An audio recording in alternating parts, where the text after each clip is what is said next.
Muy buenas noches. Que el Señor bendiga a cada uno en esta hermosa noche que iniciamos nuestra lección número 4, la confiabilidad histórica del Nuevo Testamento, parte 2. Allí tenemos en pantalla los documentos que vamos a estar revisando, que vamos a estar comparando también, porque habrá no solamente un análisis de los textos del Nuevo Testamento, sino también de aquellos que, siendo de una época posterior, inmediatamente posterior, de la misma época o incluso de una época mucho más antigua, han llegado hasta nuestros días con una cierta cantidad de documentación textual y que han sido aceptados como libros históricamente confiables. Se le atribuyen a los autores que conocemos a través de estas obras. Se considera que ese contenido es fiable y se ha construido la historia de la humanidad en cuanto a literatura basado en esos pocos documentos y muy lejos de la fecha de composición de sus originales.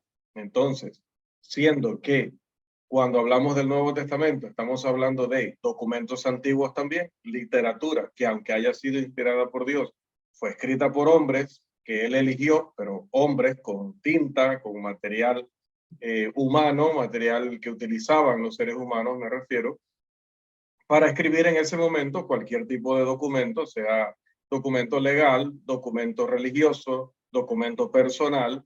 Entonces, no es que este fue un material que cayó del cielo y desconocido por la humanidad, no fue que se escribió por ángeles en un lenguaje angelical, no ha sido algo fuera de nuestro mundo, simplemente el Espíritu Santo, a través de su poder divino, le recordó a los apóstoles lo que debían escribir, inspiró a los profetas para escribir lo que debían escribir, pero utilizó su inteligencia, la de ellos me refiero, utilizó sus capacidades personales, utilizó materiales que eran los materiales que se usaban en ese momento, utilizó el idioma que ellos conocían, todo lo que se necesitaría para crear cualquier obra literaria de esa misma época. Entonces, debido a eso, debido a que el factor aquí diferencial es, obviamente, las verdades contenidas allí, hablando espiritualmente, y el hecho de que vinieron, su contenido vino por una guía sobrenatural del Espíritu Santo, esas son las diferencias.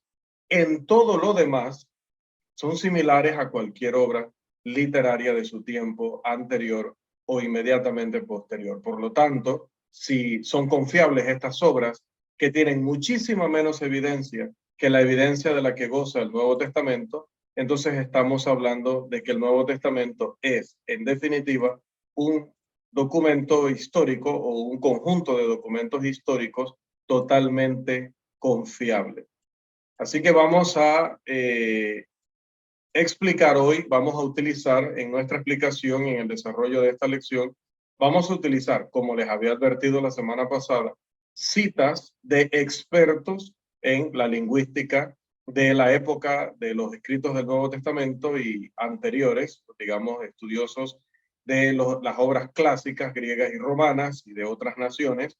Vamos a utilizar el testimonio de investigadores, arqueólogos, lingüistas, historiógrafos, varios expertos en diferentes ciencias que están relacionadas precisamente con lo que nosotros queremos determinar aquí, que es si el Nuevo Testamento en sí es o no confiable. Lo que estamos estableciendo aquí es eso, es la confiabilidad de estos documentos o estos libros como fuente histórica. No estamos discutiendo si son inspirados por Dios o no, que eso ya lo veremos en otros puntos de nuestra lección y en muchos cursos como algunos que estuvimos viendo anteriormente. Pero aquí estamos analizando objetivamente, estamos analizando fríamente, estamos analizando como investigadores los documentos del Nuevo Testamento a ver si reflejan lo que realmente escribieron sus autores originales, hablando autores materiales, y si coinciden con con todas las pruebas, con todo lo que es la metodología para determinar si un documento es o no histórico. Bien, decíamos, la confiabilidad histórica de las escrituras debe probarse por medio de los mismos criterios por los cuales se prueban todos los documentos históricos, sobre todo y en especial los documentos de la antigüedad.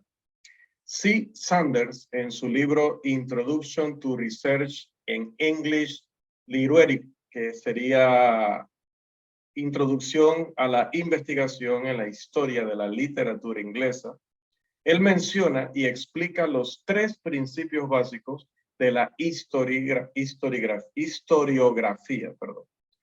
Los tres principios básicos de la historiografía son la prueba bibliográfica, la prueba de la evidencia interna y la prueba de la evidencia externa. En esta lección vamos a examinar esa porción de la Biblia conocida como el Nuevo Testamento para ver cómo reaccionan estos documentos ante cada una de estas pruebas. Así se determinará su confiabilidad como una fuente segura para los eventos históricos que ellos reportan. Así que avanzamos. Vamos a ver la primera prueba y vamos a pasar los documentos del Nuevo Testamento por ella. La prueba bibliográfica para la confiabilidad histórica del Nuevo Testamento. La prueba bibliográfica es un examen de la transmisión textual de la cual estos documentos antiguos llegaron o por medio de la cual llegaron hasta nosotros. En otras palabras, puesto que no tenemos los originales, los documentos originales, ¿cuán confiables son las copias que tenemos en relación a la cantidad de los manuscritos y el lapso de tiempo entre la copia original, más o menos el cálculo que se hace de cuándo se pudo haber escrito la copia original, y el tiempo en que se redactó esa copia antigua que nosotros tenemos hoy o que llegó hasta nosotros y la contamos con ella actualmente? ¿Sí? Repito, ¿qué es la prueba bibliográfica? En primer lugar, vamos a ver cuán confiables son los manuscritos que han llegado hasta nosotros. En cuanto a la cantidad de manuscritos que tenemos y en cuanto al cálculo de tiempo entre la fecha en que se calcula que se pudo haber escrito el original, el que Pablo escribió con su puño y letra, o Pedro con su puño y letra, o sus amanuenses o sus escribas, y la fecha del manuscrito que llega hasta nosotros, que pudo ser una cuarta, quinta o sexta copia del original, pero que se sigue inclinando este LED, pero que ¿qué tiempo hay entre el original y esa copia? Sea copia número 2, copia número 3, copia número 4. Como en ese tiempo, hermanos, no había los materiales que tenemos hoy, no se podía preservar los materiales como los podemos preservar hoy en cuanto a los escritos, pues muchas veces por el uso, por la manipulación se iban desgastando, así que había que hacer nuevas copias. Y esa copia, nuevamente, de estar pasando de iglesia en iglesia, de mano en mano, se empezaba a deteriorar y había que hacer otra copia. Así que de pronto, la copia que nosotros tenemos hoy es la quinta, sexta, décima en el tiempo desde la original hasta ella. ¿Cuánto tiempo pasó? De la primera a la décima, o de la primera a la sexta, dependiendo cuál llegó hasta nosotros. Bueno, eso lo vamos a determinar o vamos a ver cómo se determina a través de esta lección. Así que nuestro primer punto es la cantidad de manuscritos y su cercanía con los originales. Aquí vamos a leer las declaraciones de F. A. Peters, que afirma: solo sobre la base de la tradición de manuscritos, las obras que forman el Nuevo Testamento cristiano fueron los libros de la antigüedad más frecuentemente copiados y con una circulación más amplia. Cuando él dice la tradición de manuscritos, se refiere a que obviamente todas las obras antiguas llegan hasta nosotros a través de copias por la cantidad de años que nos distancian de sus autores originales y debido a que eran obras, que no era simplemente una carta de cualquier persona a cualquier persona que pudo haber sido conservada por esta última sin ser manipulada más que una sola vez porque ya conocía su contenido. Nosotros estamos hablando de obras, no solamente del Nuevo Testamento, sino en general, que por ser poesía, por ser historia, por ser documentos de interés mundial y de interés histórico, iban a estar circulando muchísimo de mano en mano y deteriorándose. Y como decía, debido a que lo leían cientos de miles de personas, entonces había que hacer muchas más copias para que más personas en más países, en más lugares y épocas pudieran también tener acceso. Así que esto hace que al final, cuando vamos a reconstruir un libro antiguo, sea un libro de la Biblia, o sea un libro de los sabios de Grecia, o sea un libro de los historiadores romanos, o de los poetas griegos, necesitemos de recopilar todos esos manuscritos para poder analizarlos y tratar de extraer de ellos cuál fue el texto original.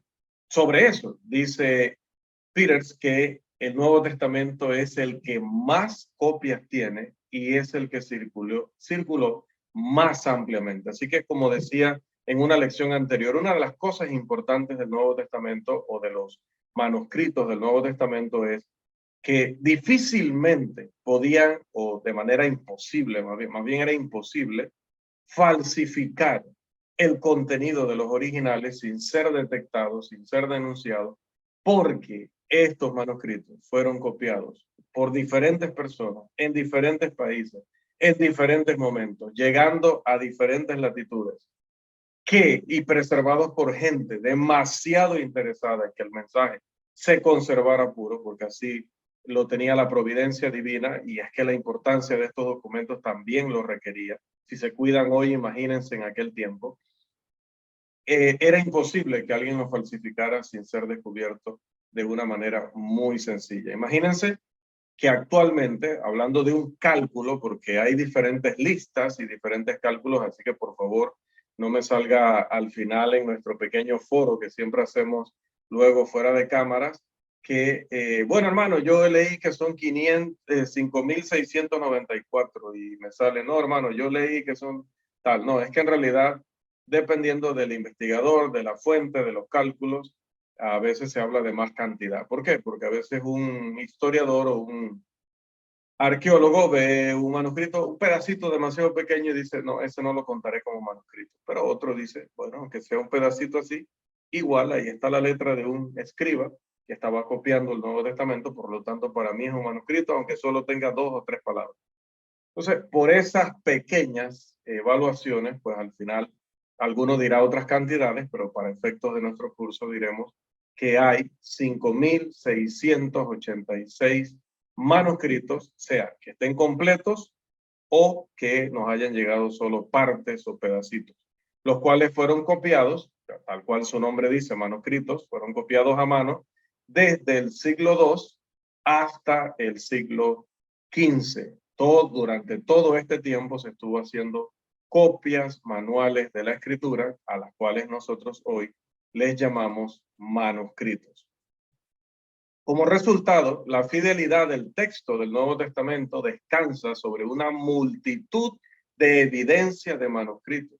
Solo contando las copias en griego, el Nuevo Testamento está preservado en esa cantidad que ven allí, 5.686 manuscritos, los cuales, como decíamos, fueron copiados durante tantos siglos por tantas personas, buscando esa fidelidad, buscando conservar ese contenido que pues con esa cantidad y variedad te podemos tener la seguridad de que se ha conservado el texto original. Agregué que aparte de esos manuscritos hay más de 10.000 copias de la versión en latín que tradujo Jerónimo o San Jerónimo, como le llaman en el catolicismo romano, y por lo menos 9.300 de otras versiones antiguas que eran traducciones directas de estos manuscritos a estas versiones. O sea que si, por ejemplo, alguna de estas versiones contaba con un manuscrito más completo que el que nos ha llegado a nosotros, a través de esa traducción, a través de esa versión, nosotros podemos también reconstruir el mismo manuscrito virtualmente, ¿no? No físicamente, sino virtualmente. Así que de ese modo estamos cerca, si no por encima, de las 25.000 copias manuscritas de porciones del Nuevo Testamento que existen en la actualidad. No hay, amados hermanos, ningún otro documento de la antigüedad que siquiera se acerque a esas cantidades y a ese testimonio. En comparación, la Ilíada de Homero es segunda en cuanto a la cantidad de manuscritos que se conservan de ella en nuestros días. ¿Y sabe cuántos tiene? Solo 643. ¿Cuántos dijimos que teníamos nosotros? con el Nuevo Testamento, 5.686 aproximadamente. Y el primer texto completo que se conserva de Homero data del siglo XIII, imagínense, en comparación con la fecha en que este hombre escribió. El que voy a mostrarles a continuación es un cuadro detallado de la cantidad de manuscritos existentes para el Nuevo Testamento. Miren, por ejemplo, aquí en el primer cuadro que tenemos, antes de pasar al que les mencionaba, la Ilíada con 643 es la segunda que tiene más manuscritos. Y sumando los manuscritos en griego, más los manuscritos de la Vulgata Latina, más los manuscritos en otros idiomas, tenemos un total aproximado de 24.970 documentos que nos atestiguan acerca de la composición del Nuevo Testamento. Este es el cuadro que les decía. Imagínense los manuscritos griegos existentes. Ahora mismo no voy a explicar por qué unos se llaman unciales, otros minúsculos, otros leccionarios, etc. Ahora mismo no lo voy a explicar, eso lo veremos en otros cursos y en otros momentos o más adelante en este curso, pero por el momento, pues cada uno son categorizados según el tamaño de la letra, según el material en el que fueron escritos, según la fecha, etc. Por eso es que reciben diferentes nombres. Así que esos detalles los veremos más adelante. Por el momento, unciales tenemos 307. Minúsculos tenemos 2.680. Leccionarios, 2.410. Papiros, 109. Y el subtotal que nos da eso son los 5.686. Pero decíamos ya que la Vulgata Latina tiene 10.000 copias y que entre las demás traducciones tenemos 9.300. ¿Cómo se distribuyen? La versión etíope, más de 2.000. La eslava, 4.101. Las versiones armenias, 2.587. La peshita siriaca, que es la de los ancestros de Christopher Sirias, más de 350. En boaírico hay 100. En árabe, 75. En latín antiguo, 50. En anglosajón, 7. En gótico, 6. En sogdiano, 3. En siriaco antiguo, 2. En persa, 2. En franco, 1. El subtotal que nos da es 19.284 fuentes, sumando todo, los 24.970 documentos que atestiguan la confiabilidad del Nuevo Testamento. La importancia de la cantidad total de copias manuscritas no se puede exagerar. Nunca la vamos a sobreestimar porque es demasiado importante y hay que repetirla y hay que enfatizarla. Como es el caso con otros documentos de la literatura antigua, no hay manuscritos originales de la Biblia que existan en la actualidad que podamos decir, este tiene aquí, vea, la firma personal de Pedro, o la firma personal de Juan, o la firma personal del apóstol Pedro, decía Pablo, Juan, que eso se llamarían los autógrafos. Sin embargo, es muy bueno que la abundancia de copias manuscritas permita reconstruir el original con una seguridad prácticamente total, casi perfecta. Por ejemplo, John Warwick Montgomery, uno de los expertos precisamente en estos temas de historiografía, dice: ser escéptico en cuanto al texto resultante de los libros del Nuevo Testamento es permitir que toda la antigüedad clásica caiga en la oscuridad, porque ningún documento del periodo antiguo está tan bien atestiguado bibliográficamente como lo está el Nuevo Testamento. Y Sir Frederick Kenyon, quien era director y principal bibliotecario del Museo Británico y la principal autoridad en cuanto a manuscritos, nos dice, a ver si alguien desea leer, pues no quiero quitarle la oportunidad, si tienen el ánimo de leer y cooperar con la lectura, perfecto. Ahora me voy a reubicar, nadie me dice nada y me meten en problemas con el tesorero de la congregación acá. Listo, ahí está, ya nos reubicamos. Si alguien desea ayudarnos con la lectura, adelante. Si no, yo sigo, pero a veces no los quiero cansar tanto con mi voz. ¿Alguien?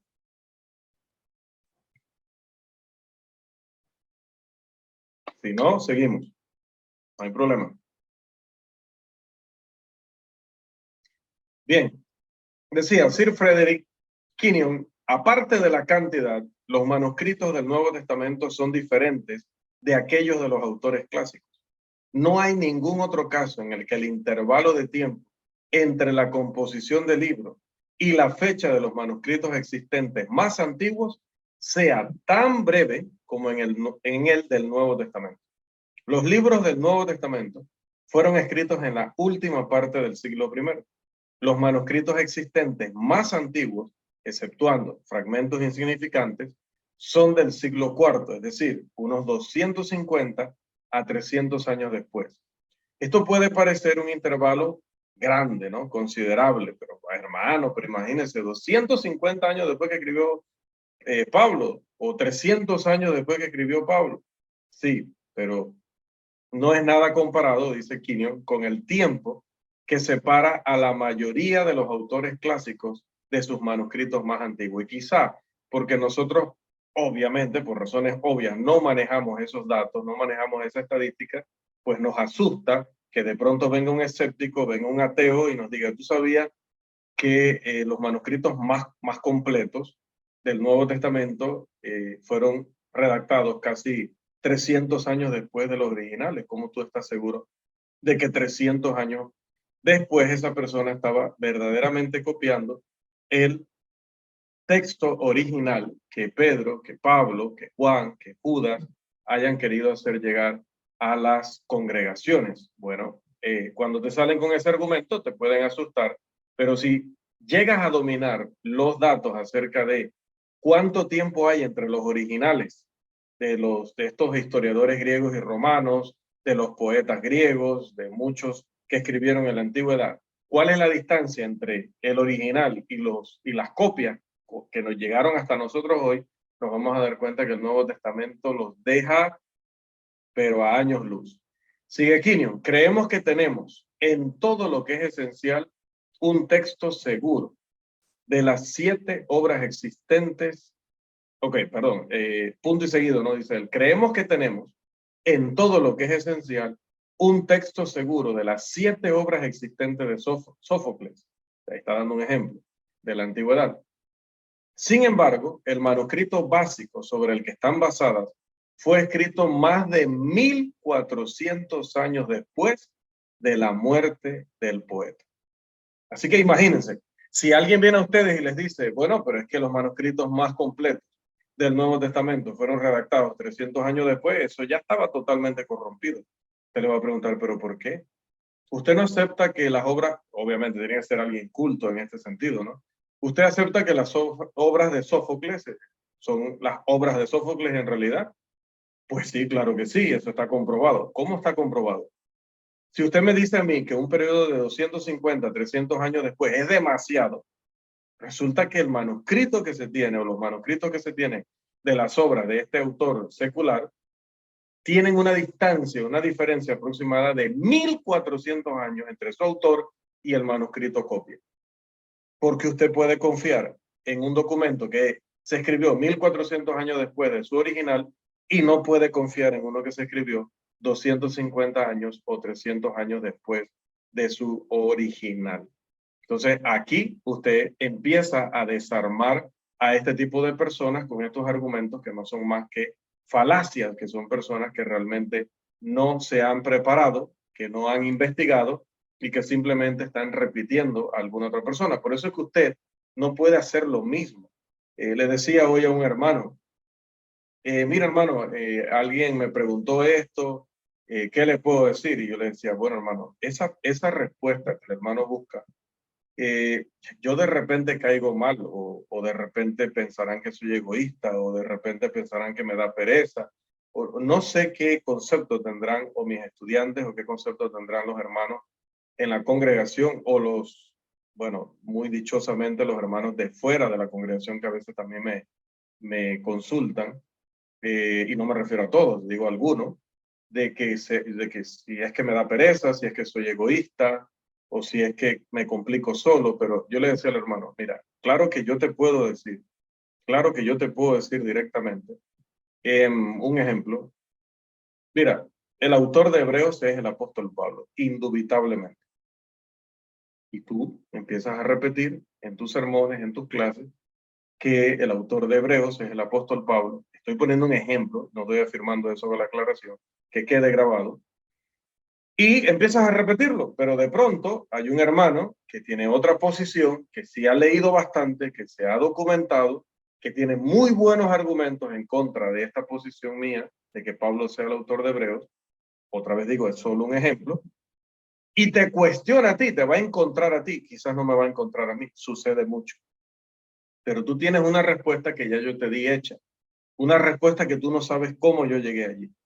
Entonces, cuando te cuestionan, no tienes razón de la esperanza que hay en ti, porque como no sabes qué proceso, qué conclusiones, qué investigación, qué libros, qué autores, qué evidencias, yo analicé primero, cómo razoné luego toda esa evidencia, para luego concluir, entonces, y tenías una respuesta, solamente una respuesta hecha, quedaste en ridículo, quedaste desarmado. Entonces, por eso, amados hermanos, es que en algunas ocasiones, cuando ustedes me preguntan algo, yo les puedo decir, sí, esa carta se escribió más o menos en tal y tal año y se cree que por esto, esto y lo otro. Es una respuesta que puede ser simple. Te doy una fecha, te doy un nombre, una explicación de cierta cosa. Pero les pido que confíen, hermanos. Si ustedes no quieren ser, se lo digo con amor, no se lo digo con ninguna superioridad ni nada de eso. Me refiero en sentido general. Si usted no quiere ser un maestro mediocre, ¿cuál es un maestro mediocre? El que va y lee a Thomas Warren, el que va y lee a Gallen Goods, el que va y lee a Roy Diver, el que va y lee a fulano, o el que vaya y escucha a Rolando Rovira, o el que vaya y escucha a Genor Ruda, o el que vaya y escucha a Esteban Rodríguez, o el que vaya y escucha a Willy Alvarenga, o el que vaya y escucha a tal, y repite lo que ellos dicen sin hacer el trabajo que ellos hicieron para llegar a las conclusiones que ellos llegaron, o, porque no es imposible, darse cuenta que las conclusiones a las que ellos llegaron quizás no están realmente lo mejor garantizados por la evidencia que usted se hubiera imaginado. Y de pronto usted llega a una conclusión diferente porque analizando la misma evidencia vea que realmente ellos no tienen ese respaldo que creen tener. ¿Ve?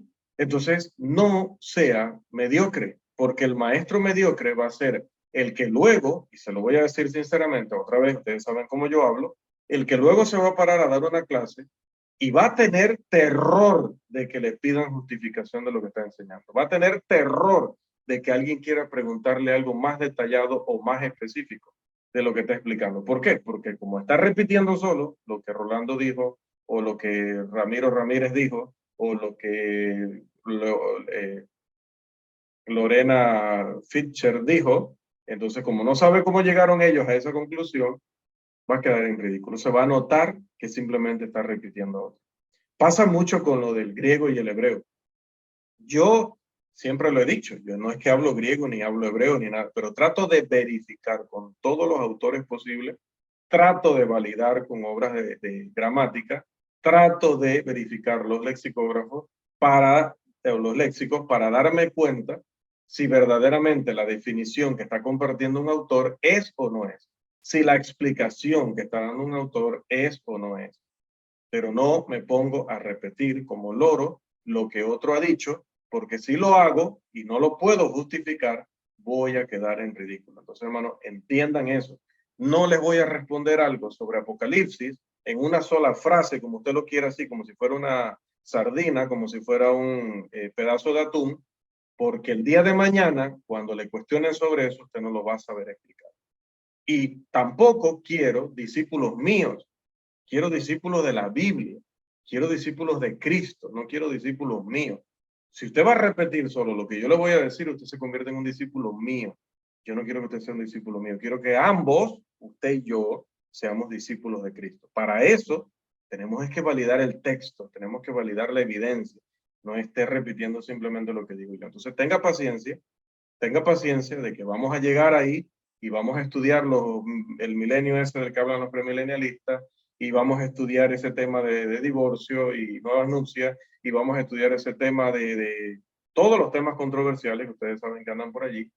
Vamos a llegar allí, pero para llegar ahí confíe, por favor confíe en que yo sé por qué le digo que antes de llegar ahí, usted primero tiene que estudiar cómo se limpian zapatos, primero usted tiene que estudiar cómo se corta el césped, primero usted tiene que estudiar cómo se pinta una casa, primero usted tiene que estudiar cómo se lava un piso, para usted entender luego por qué el supuesto reino de los 1000 años allá en Jerusalén no es correcto, no es bíblico.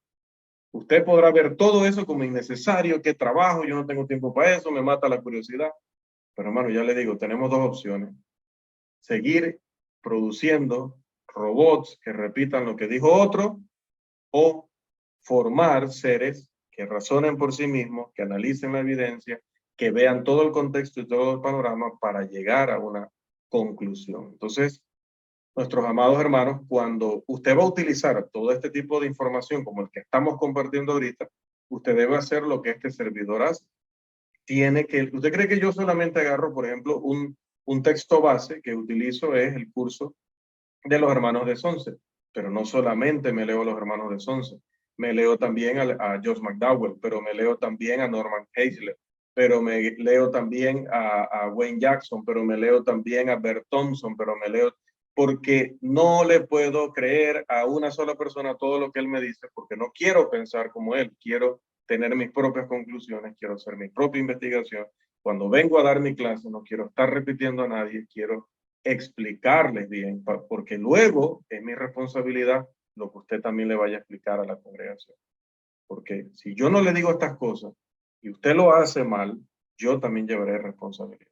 Entonces, tengamos cuidado siempre, como le decía a los jóvenes el sábado, cuando yo le enseño a usted, mira, una de las razones por las cuales el universo tuvo un principio es, y que está respaldado por la ciencia, es que la segunda ley de la termodinámica en física dice esto y esto y esto. ¿Y eso qué significa? Que el universo está teniendo un desgaste. Por lo tanto, debió tener un principio, porque lo que no tuvo principio no puede tener pérdida de energía, es decir, no puede tener desgaste. Como tiene desgaste, debió tener un principio. Entonces ya la ciencia no debate si el universo tuvo principio o es eterno. No, ya la ciencia está segura que sí tuvo un principio. Lo que discuten es cuál fue el principio. Eso es otra cosa. Y ahí entra, ya no entra ciencia, entra la filosofía, porque no le pueden aplicar el método científico a la eternidad. Pero yo les digo, cuando yo les hablo de ley, segunda ley de termodinámica, no corran a su colegio y digan, no, mira, lo que pasa es que tú no sabes, tú no has estudiado que la segunda ley de la termodinámica dice. Porque un día en el evangelismo te vas a encontrar a alguien, un día te vas a encontrar en el colegio al hijo de un físico y te va a decir, oh, wow, qué bien, mira, lo explicas muy bien, te he estado escuchando, lo explicas muy bien, mi papá me ha explicado eso, él es profesor de física y mira, Irving, una consulta. ¿Me podrías explicar, aunque sea brevemente, las otras 3 leyes de la termodinámica? Y usted se quedó así. Como usted nada más repitió, porque Rolando le dijo que la segunda ley, tal, y esa era la que él necesitaba en ese momento. No, ni siquiera le echaste un vistazo, aunque sea para saber qué decían las otras 3. No podemos estudiar así, hermano. Y no podemos mucho menos enseñar así. Recuerde lo que dice Santiago. No os hagáis maestros muchos de vosotros, porque nos va a tocar mayor condenación. Y lo que les he dicho siempre, ese texto no habla ni de los bochinchosos, ni de los chismosos, ni de gente que tiene problemas con la murmuración y esas cosas. No, ese texto declara de quién él está hablando, de quiénes está hablando específicamente. Los que enseñan. Esa lengua puede destruir, esa pequeña lengua puede destruir un gran bosque. Entonces no destruyamos nuestras congregaciones, no destruyamos la reputación de la iglesia, porque también cuando te dejan en ridículo, tú sabes qué es lo peor de todo eso. Lo peor de todo eso es que luego dicen, esa iglesia de Cristo. Imagínate, hablan de segunda ley de la termodinámica y ni siquiera saben cuáles son las otras 3 leyes. Ni siquiera aunque sea para decir de qué tratan. Y el problema no es la iglesia de Cristo, porque resulta que yo sí me leí las otras 3 para evitar eso. El problema es usted, pero la gente no va a decir usted, la gente va a decir la gente de la iglesia de Cristo.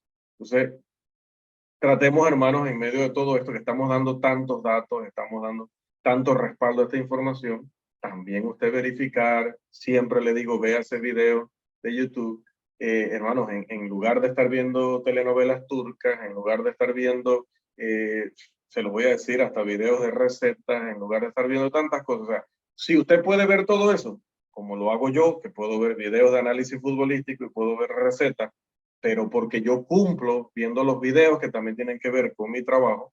Si usted lo hace todo, está bien. Pero si usted no lo hace por estar viendo esas otras cosas, entonces, hermano, póngase serio y complemente lo que le damos aquí. Nunca se quede nada más con eso. Siga investigando, siga leyendo, porque también, ¿en qué va a ayudar? Que usted también puede aportar y decir, a mí me encanta cuando usted también trae un dato que puede complementar lo que hemos expuesto. Así que, amados, atención, atención a todo esto que estamos diciendo. Mencionábamos lo de Kenyon, y Kenyon continúa en su libro The Bible and Archaeology, es la Biblia y la arqueología, diciendo, el intervalo, a ver, vamos a pasarle aquí, ahí está en la pantalla, el intervalo entre las fechas de la composición original y la evidencia existente más antigua llega a ser tan pequeña como para ser, de hecho, insignificante.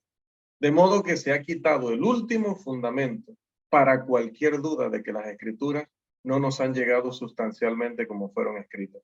De modo que tanto la autenticidad como la integridad en general de los libros del Nuevo Testamento pueden considerarse como definitivamente establecidas. Imagínense el director del Museo Británico.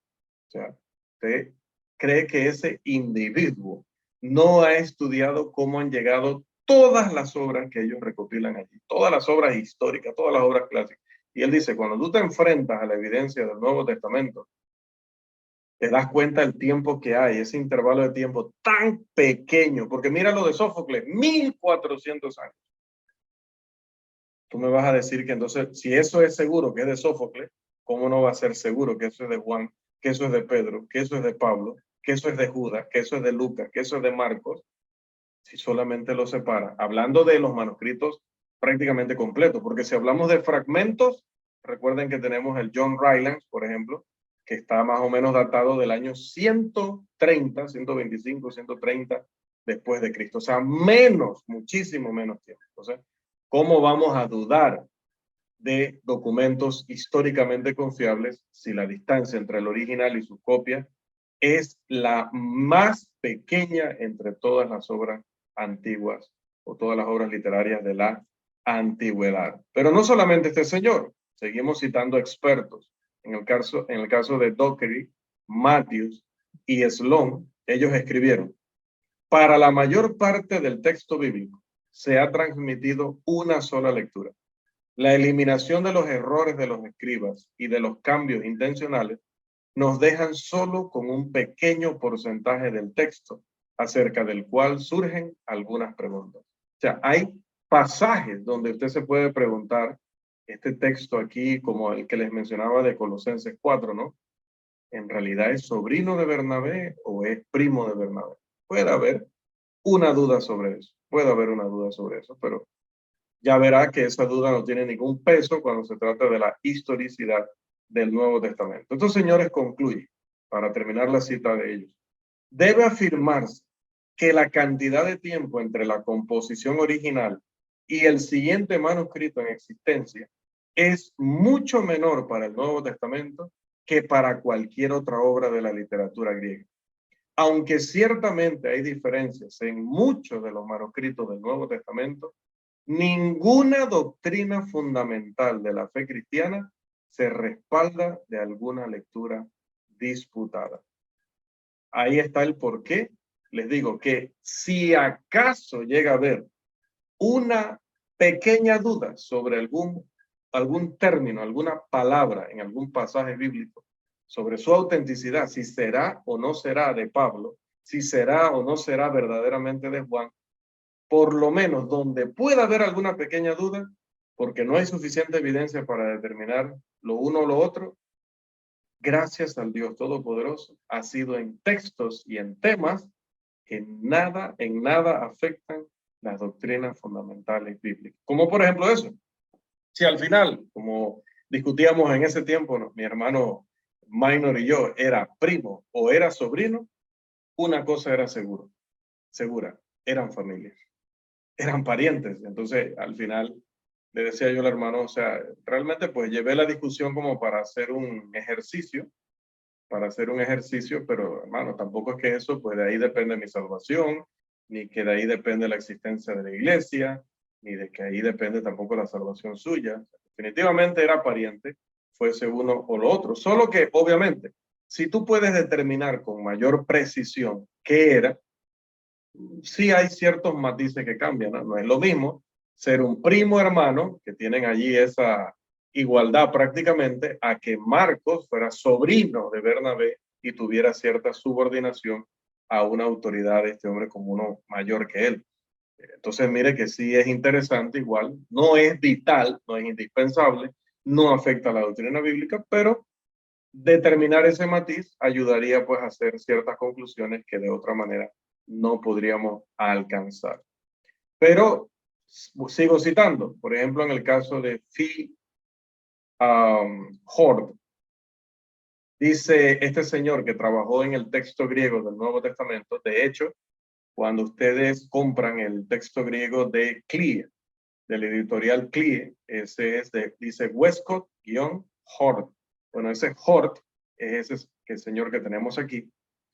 Y dice él, en la variedad y plenitud de la evidencia sobre la cual descansa el texto del Nuevo Testamento, radica que se levante como absolutamente único y sin que ninguno se le pueda acercar entre los escritos en prosa de la antigüedad. Y J. Harold Greenlee dice, la cantidad de manuscritos, cuando usted lean un libro, MSS, manuscritos, la cantidad de manuscritos disponibles del Nuevo Testamento es abrumadoramente mayor que la existente para cualquier otra obra de la literatura antigua. Los manuscritos más antiguos que tenemos del Nuevo Testamento fueron escritos mucho más cerca de la fecha del escrito original que en el caso de casi cualquier otra pieza de la literatura antigua. Hermanos, todos los testimonios van cerrando el mismo punto.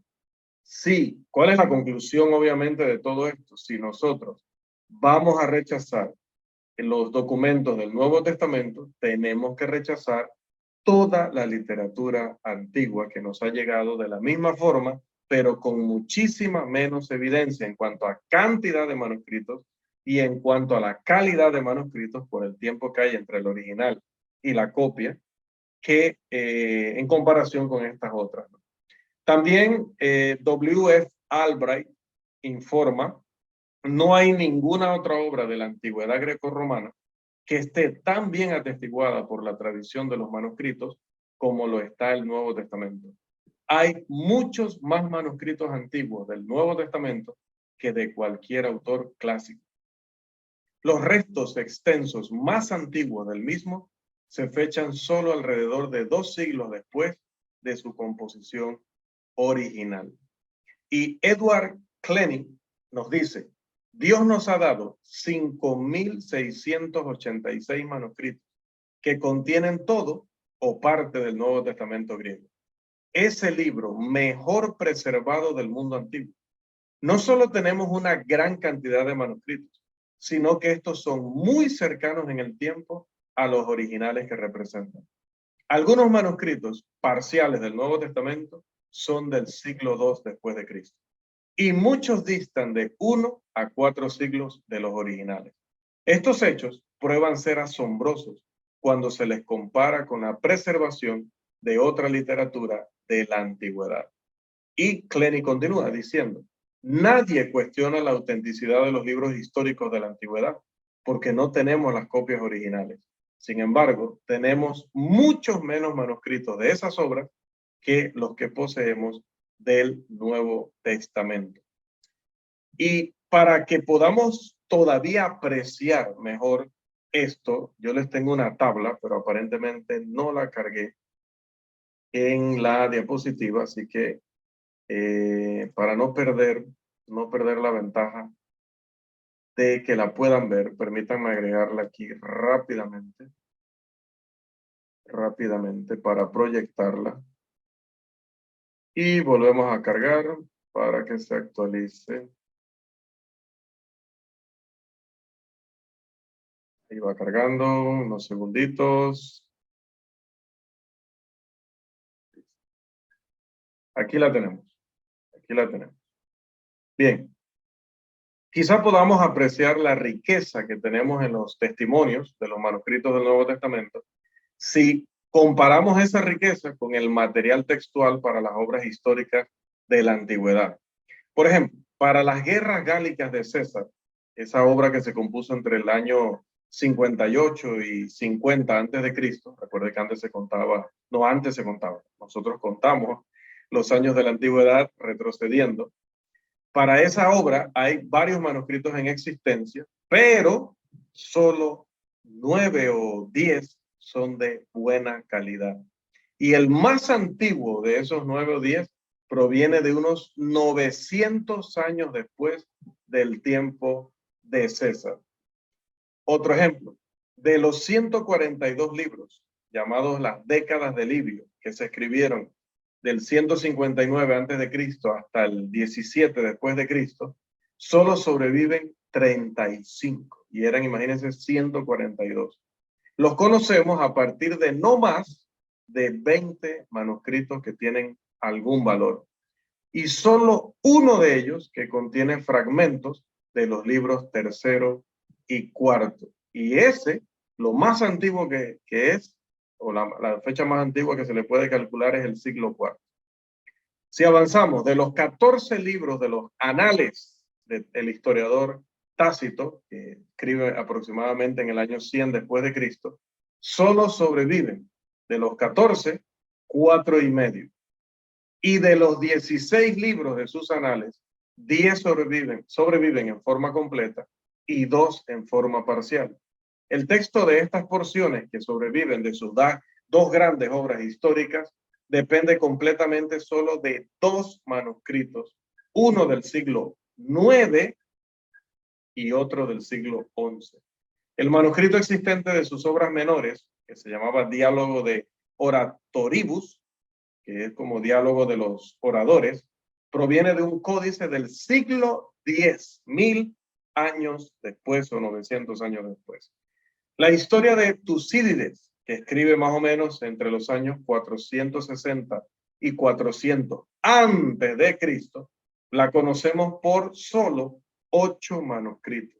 El más antiguo de ellos es cerca del 900 después de Cristo. Entonces, imagínate, tiene que sumar los 900 años después de Cristo más los 400 o 460 que hay de Cristo hacia atrás a cuando escribió este señor, y ese es el más antiguo de los manuscritos que tenemos. Y hay unos pocos fragmentos de papiro de esas obras, los cuales provienen a su vez de los comienzos de la era cristiana, años 100 por ahí, pero son solamente fragmentos. Lo mismo es cierto acerca de la historia de Heródoto, uno de los historiadores más importantes de la antigüedad, que también escribe más o menos entre los años 488 y 428 antes de Cristo. Bueno, ningún erudito clásico va a prestar atención a un argumento de que la autenticidad de Heródoto o de Tucídides está en duda, porque los manuscritos más antiguos de sus obras que tienen algún valor provienen de mínimo unos 1300 años después de sus originales. Por eso es que Grinling agrega, puesto que los eruditos aceptan, como generalmente es confiable, los escritos de los clásicos antiguos, aun cuando los manuscritos más antiguos fueron escritos tanto tiempo después de los escritos originales, y que la cantidad de los manuscritos existentes en muchos casos es tan pequeña, entonces es claro que la confiabilidad del texto del Nuevo Testamento está igualmente asegurada. Hermanos, no hay ningún cuerpo de literatura antigua en el mundo que goce de una riqueza tal como el Nuevo Testamento en cuanto al testimonio textual.